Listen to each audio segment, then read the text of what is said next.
Hi students, today I am going to discuss potentiometer, an electrical instrument. तो सबसे पहले हम लोग को ये जानना है कि पोटेंशियोमीटर का यूजेस क्या क्या है. तो potentiometer is a device. Potentiometer is a device which is used to find EMF of a cell, which is used to compare EMFs of two cells. Also, which is used to find internal resistance of cell. तो potentiometer में होता है एक 7 to 8 metre long. ये कुछ increase इससे कम या ज्यादा हो सकता है, बट आपको ऐसे जानना है जनरली 7 to 8 मीटर लॉन्ग क्या होता है. कॉन्स्टेंटन और मैंगेनन वायर होता है. इसमें मैंगेनन वायर का यूज करते हैं. कॉन्स्टेंटन. अब सिंपली अगर कोई भी इलेक्ट्रिकल एक्सपेरिमेंट हो रहा है तो ये ऑब्वियस है कि यहाँ पर कंडक्टर्स के साथ ही होना है, क्योंकि यहाँ पर करंट का फ्लो कराना है हमको. क्लियर. तो this is also a conductor. Constantan और manganin wire is also a conductor. तो इसका यूज इसलिए करते हैं टू प्रिवेंट एरर. क्यों यूज करते हैं इसको? एरर से बचने के लिए. क्योंकि ये कॉन्स्टेंटन और मैंगेनन वायर का अल्फा, अगर कंडक्टर है तो अल्फा तो पॉजिटिव होगा ही. अल्फा पॉजिटिव होगा ही, बट वेरी लेस. ये जो अल्फा का जो वैल्यू होता है, temperature coefficient of resistance for constantan और मैंगेनन वायर जो होता है वो बहुत कम होता है, जिससे कि एरर जो आता है वो बहुत ही नेग्लिजिबल आता है और हम मैक्सिमाइज कर सकते हैं एक्यूरेसी को. जैसा कि आपको पता है कि अगर करंट का फ्लो होगा सर्किट में तो क्या आता है? Heating effect. करंट का क्या आता है? Heating effect. अब हीटिंग इफेक्ट काउज करता है टेम्परेचर के इंक्रीज को. हीटिंग इफेक्ट काउज करेगा टेम्परेचर के इंक्रीज को, और टेम्परेचर के इंक्रीज होने से कंडक्टर का रेजिस्टेंस इंक्रीज हो जाएगा. अब कंडक्टर का रेजिस्टेंस इंक्रीज हो जाएगा तो ओम्स लॉ वैलिड होगा ही. कंडक्टर का रेजिस्टेंस शुड बी कांस्टेंट और ओम्स लॉ तो वैलिड होगा ही. और आपको पता है कि equation R is equal to R naught into 1 plus alpha delta T. ये भी पता है आपको. अब देखो अल्फा बहुत कम है. टेम्परेचर का अगर बहुत ज्यादा राइज आ भी गया तो डेल्टा टी यानी चेंज इन टेम्परेचर में भी राइज आएगा. चेंज इन टेम्परेचर यानी ये डेल्टा टी क्वांटिटी तो बहुत लार्ज होगा, बट अल्फा तो ऑलरेडी क्या है? बहुत कम है. तो इस बहुत लार्ज क्वांटिटी को भी अल्फा कम होने की वजह से, अल्फा तो बहुत लेस है, तो अल्फा से मल्टीप्लाई अगर होगा तो ये क्वांटिटी बहुत ही लेस हो जाएगा. क्योंकि अल्फा ही बहुत कम है. ठीक है, क्लियर.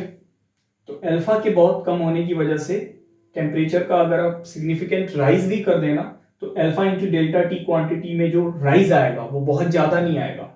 इट मींस 1 प्लस 1 में जो ये क्वांटिटी ऐड होने वाला है बहुत सिग्निफिकेंट क्वांटिटी ऐड नहीं होगा, जिससे रेजिस्टेंस में बहुत ही सिग्निफिकेंट राइज नहीं आएगा. और बहुत ही सिग्निफिकेंट राइज नहीं आएगा यानी नेग्लिजिबल राइज आएगा. तो ओवरऑल एरर आएगा, बट बहुत ही नेग्लिजिबल एरर आने वाला है. तो एक्यूरेसी के लिए हम कौन सा वायर यूज करते हैं? कॉन्स्टेंटन और मैंगेनन वायर का इस्तेमाल करते हैं हम पोटेंशियोमीटर में. ठीक है, और ये होता है 7 to 8 मीटर लॉन्ग. नाउ अब आप सोचो, ये जो 7 to 8 मीटर लॉन्ग वायर है एग्जैक्टली बहुत लंबा हो जाता है. इसके लिए लैब जो होगा उसकी लंबाई को भी अच्छा खासा बनाना होगा. तो उसके लिए हम लोग ये उपाय करते हैं कि एक वुडन प्लांक ले लेते हैं. ठीक है, लैब में, और यहां से हम लोग इस पे एक स्केलिंग कर देते हैं. जैसे ये इस टाइप का स्केलिंग किया हुआ होगा, इस पे इस टाइप का स्केलिंग किया हुआ होगा, ऐसे स्केलिंग कर देते हैं. ठीक है, 0 to 100 सेंटीमीटर.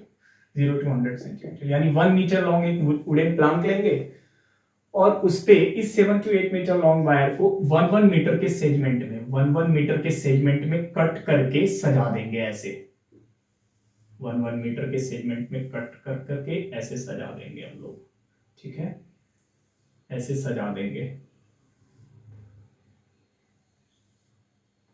ऐसे सजा देंगे, क्लियर, ठीक है।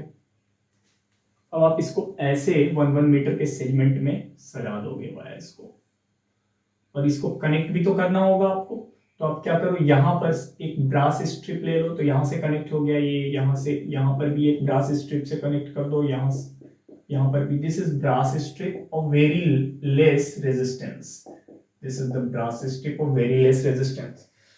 तो आप यहां पर इसको ऐसे कनेक्ट कर दो जिससे कि कनेक्शन आ जाए सारे स्ट्रिप्स के बीच, सारे स्ट्रिप्स के बीच, सॉरी, यहां पर ये ऐसे होगा, सारे स्ट्रिप्स के बीच कनेक्शन आ जाएगा, और उसके बाद ये यहां पर कनेक्ट हो गया, ये यहां पर कनेक्ट हो गया, और यहां पर एक बाइंडिंग स्क्रूज लगा हुआ होगा यहाँ, this is binding screws, this is binding screws, और एक तो प्लस होगा और एक माइनस, और इससे आप करंट विथड्रॉ कर लोगे और एक्सपेरिमेंट, उसके बाद एक्सपेरिमेंट प्रोसीड करेंगे हम लोग। तो इस टाइप का लैब सेटअप होता है पोटेंशियोमीटर का, clear. We have to discuss primary circuit in potentiometer,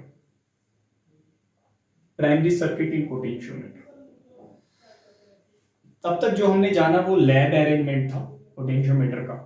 अब हम लोग कैसे स्टडी करेंगे पोटेंशियोमीटर को और उसके स्कीमेटिक डायग्राम कैसे बनाएंगे, ठीक है, उसको समझ सकते हैं, उसको समझेंगे प्राइमरी सर्किट में। देखो यहाँ पर एक स्टैंडर्ड सेल होना है, एक स्टैंडर्ड या ऑक्सिलरी सेल होना है, एक रियोस्टेट होगा, ठीक है, और ये एक सर्किट हो गया, यहाँ पर ये एमीटर लगा हुआ है और यहाँ पर दिस इज की। अब ये वाला जो वायर है, ये वाला जो वायर है, ये वाला जो वायर है, ये यहां से यहां तक, इस वायर का नाम देते हैं ए बी। इस बैटरी को आप बोलना स्टैंडर्ड सेल, इस बैटरी का नाम है स्टैंडर्ड सेल या फिर auxiliary battery, auxiliary battery. This battery is necessary for experiment, ठीक है। दिस इज रियोस्टेट, अगर आप इस टाइप का एरो देते हो रेजिस्टेंस पे तो वो कहलाएगा रियोस्टेट या वेरिएबल रेजिस्टेंस, ठीक है। तो अगर ये पॉजिटिव टर्मिनल है बैटरी का और इस स्विच को की को अगर आप क्लोज कर दो, अगर इस की को क्लोज कर दो तो आप क्या देखोगे, यहां से करंट निकलेगा ऐसे, और ये पोटेंशियोमीटर वायर होके जाएगा। A B is potentiometer wire, A B is potentiometer wire, A B is potentiometer wire. इस वायर का आपको length, cross sectional area, resistance, resistivity, everything is given. इस वायर का आपको सब कुछ पता होगा, length, cross sectional area, resistance, resistivity, सब कुछ आपको इस वायर का पता होगा। अब आपको इसमें करंट निकालना है, इस सर्किट में करंट निकालना है, तो आपको पता है करंट का फॉर्मूला, करंट आप कैसे निकालोगे, नेट वोल्टेज अपॉन रेजिस्टेंस। तो आपको पता है कि इस वायर का रेजिस्टेंस दिया हुआ है R, और इस वायर में जो भी करंट जा रहा है, इस वायर में जो भी करंट जा रहा है, इस रेजिस्टेंस में भी वही करंट जा रहा है, यानी इस रेजिस्टेंस में जो भी करंट जा रहा है I, इस रेजिस्टेंस में भी को भी वही करंट मिल रहा है। तो करंट सेम तो सीरीज, यानी ये रियोस्टेट और ये पोटेंशियोमीटर वायर सीरीज में है, तो नेट ईएमएफ जो हो जाएगा सर्किट का वो तो ES रहेगा, और नेट रेजिस्टेंस जो हो जाएगा, this resistance and this resistance are in series, तो ये रेजिस्टेंस ऐड हो गया तो R plus RH, this is the net current in the circuit. ये तो पहला कैलकुलेशन था, ठीक है, ये तो पहला कैलकुलेशन था। अब आपको potential difference across potentiometer wire calculate करना है। तो अब मान लो कि ये पॉजिटिव एंड है पोटेंशियोमीटर वायर का और ये नेगेटिव एंड है, क्योंकि ये नेगेटिव से कनेक्ट है और ये पॉजिटिव से कनेक्ट है। तो इसको हायर पोटेंशियल पे मान लो V, तो इसको आप इसका पोटेंशियल आप मान लो लोअर पोटेंशियल पे 0। ठीक है, तो इसके इस पोटेंशियोमीटर के अक्रॉस पोटेंशियल का डिफरेंस आप क्या मानोगे V। ठीक है, तो potential difference across potentiometer wire अगर आपको निकालना है तो V is equal to IR आप यूज कर पाओगे। तो V तो ये हो गया, और I यानी current through potentiometer wire, current through potentiometer wire exactly तो यही है ES upon R plus RH into effective resistance of potentiometer wire. तो this is the potential difference across potentiometer wire. This is the current in the circuit, current in circuit, primary circuit, or this is the potential difference across potentiometer wire, across potentiometer wire. ठीक है, now we have to discuss one more important term, potential gradient. Potential gradient, clear. तो potential gradient क्या है, इसको हम लोग कैसे दिखाते हैं। Exactly potential gradient is fall of potential per unit length of potentiometer wire. इसको आप ऐसे समझ सकते हो, जैसे L लेंथ का अगर पोटेंशियोमीटर वायर है और उसके L लेंथ के पोटेंशियोमीटर वायर के अक्रॉस V पोटेंशियल डिफरेंस आया, पोटेंशियल का डिफरेंस कितना आया, V आया, तो यूनिट लेंथ के पोटेंशियोमीटर वायर में कितना का डिफरेंस आएगा, V by L। This is known as potential gradient K। तो पोटेंशियल ग्रेडियंट का मतलब होगा K is equal to V by L। और इसका जो यूनिट होता है, जनरली जो इसका यूनिट होगा, ऐसा यूनिट अगर सोचेंगे तो वोल्ट पर मीटर, बट हम कन्वीनियंस के लिए इसका जो यूनिट जो जनरली यूज करते हैं हम लोग, वो वोल्ट पर सेंटीमीटर में होता है। क्लियर। एग्जैक्टली पोटेंशियल ग्रेडियंट का मीनिंग क्या होता है इसको समझेंगे। तो आप इसके लिए एक एग्जांपल ले सकते हो पोटेंशियल ग्रेडियंट के मीनिंग को समझने के लिए। जैसे आप देखो, ये एक पोटेंशियोमीटर वायर है AB, और इस पोटेंशियोमीटर वायर का K आपको नोन है, और ये दिया हुआ है 0.2 वोल्ट पर सेंटीमीटर। क्लियर। और दिया हुआ है आपको इस पॉइंट का पोटेंशियल 10 वोल्ट। ठीक है, तो ये देखो, ये K क्या है, 0.2 वोल्ट पर सेंटीमीटर। इसका मीनिंग क्या है कि 1 सेंटीमीटर जो लेंथ है पोटेंशियोमीटर वायर का, उसमें कितना का फॉल आता है, 0.2 वोल्ट का क्या आ जाना है, फॉल आ जाना है।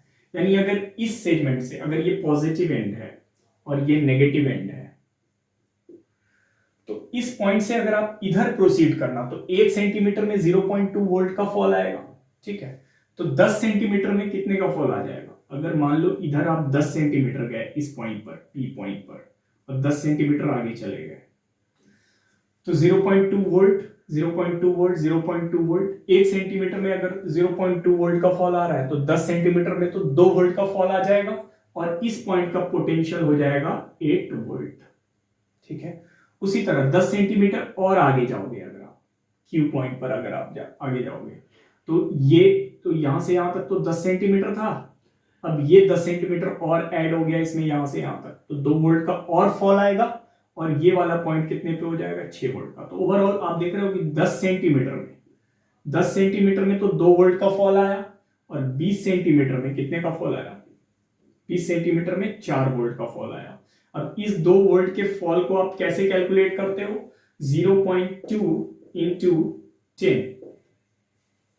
ठीक है, K इंटू लेंथ, और इस 4 वोल्ट को आप कैसे कैलकुलेट करते हो, 0.2 इंटू 20।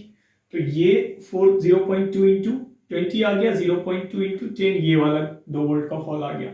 ओवरऑल आप देख रहे हो कि जितना लेंथ ज्यादा आ रहा है ना पोटेंशियोमीटर वायर का, पोटेंशियल का जो फॉल आ रहा है उतना ही ज्यादा आ रहा है।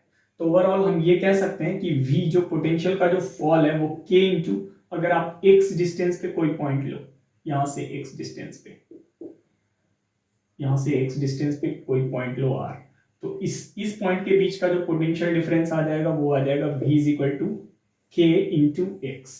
यानी potential difference across potentiometer wire is directly proportional to its length. This is exactly principle of potentiometer. Principle of potentiometer. यही तो है प्रिंसिपल ऑफ पोटेंशियोमीटर, यानी एक ऐसा वायर जिसके किसी भी सेगमेंट का पोटेंशियल डिफरेंस उसके लेंथ के डायरेक्टली प्रोपोर्शनल हो, this is called principal of potentiometer.